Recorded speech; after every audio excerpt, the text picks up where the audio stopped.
এইবার আমগো সিরিয়াল তো আমি মাতিম আপনাদের ভোগ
এইবার আমগো সিরিয়াল তো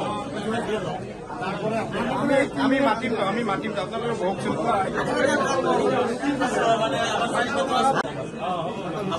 আব্দুল ভাই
না না বনাঞ্চল হেৰি যদি এনক্ৰচ হৈছে গোটেই অসমৰ বনাঞ্চল বহুত বেছি এনক্ৰচ হৈছে, এইটো আমি স্বীকাৰ কৰোঁ। আৰু বনাঞ্চল বেদখল মুক্ত হ'ব লাগে আমি স্বীকাৰ কৰোঁ, আমাৰ দলেও স্বীকাৰ কৰে।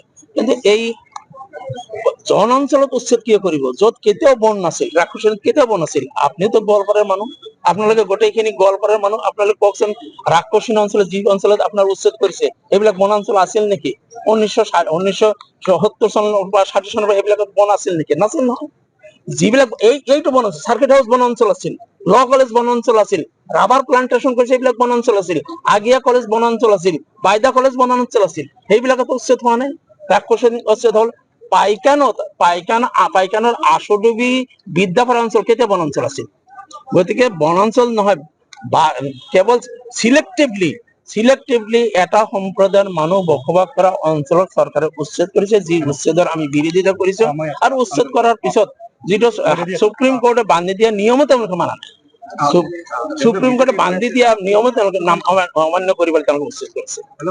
বিজেপিয়ে কৈ আছে যে কংগ্ৰেছে ইমান দিন শাসন কৰিলে মানুহখিনি কিয় পাত্তা দিয়া নাছিল? কংগ্ৰেছে উচ্ছেদটো কৰা নাছিল, কংগ্ৰেছে মানুহক পট্টা দিয়া নাছিল, যিখিনি দিব লাগে দিছিল, কিন্তু কংগ্ৰেছে এনেকুৱা অমানৱীয় উচ্ছেদ কৰা নাছিল। কংগ্ৰেছে এই মানুহখিনি কংগ্ৰেছে বহাইছে এনেকুৱা অভিযোগ কংগ্ৰেছে বহা নাই, এইটো প্ৰাকৃতিক দুৰ্যোগৰ কাৰণে গৰাখহনীয়াগ্ৰস্ত মানুহবিলাক নিজে নিজে বহিছিল, কংগ্ৰেছে বাধা দিয়া নাই, বিজেপিয়েতো বাধা দিয়া নাই, তেওঁলোকৰ সহযোগী দল এজিপিয়েতো বাধা দিয়া নাই।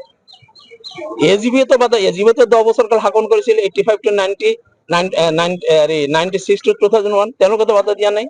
আনকি আপোনাৰ হেৰিৰ পৰা 17 চনৰ পৰা 21 লৈকে সোণোৱাল ডাঙৰীয়া তেখেতেওতো বাধা দিয়া নাই, তেখেতেতো উচ্ছেদ কৰা নাই। আজি এই যে তদন্ত প্ৰক্ৰিয়া যে চলি আছে এইটো কিবা ফল পাব নেকি? আজি কি এইটো চব বস্তু সদায় পজিটিভলি লৈ লোৱা ভাল। আশা কৰোঁ অফিচাৰসকলে সৰজমিন তদন্ত কৰিব, গোটেই ঘটনাটো তেওঁলোকে মূল ৰহস্যটো গম পাব। আৰু যিহেতু চৰকাৰ কেতিয়াও স্থায়ী নহয়, কোনো চৰকাৰ স্থায়ী নহয়, চৰকাৰৰ শ্ৰুতলিপিত কাম কৰিলে ভৱিষ্যতে এই অফিচাৰৰ বিপদ হ'ব, এইটো ঠিক। যিকোনো খবৰৰ বাবে যোগাযোগ কৰক 7099017330 লগতে 7099017110 নম্বৰত।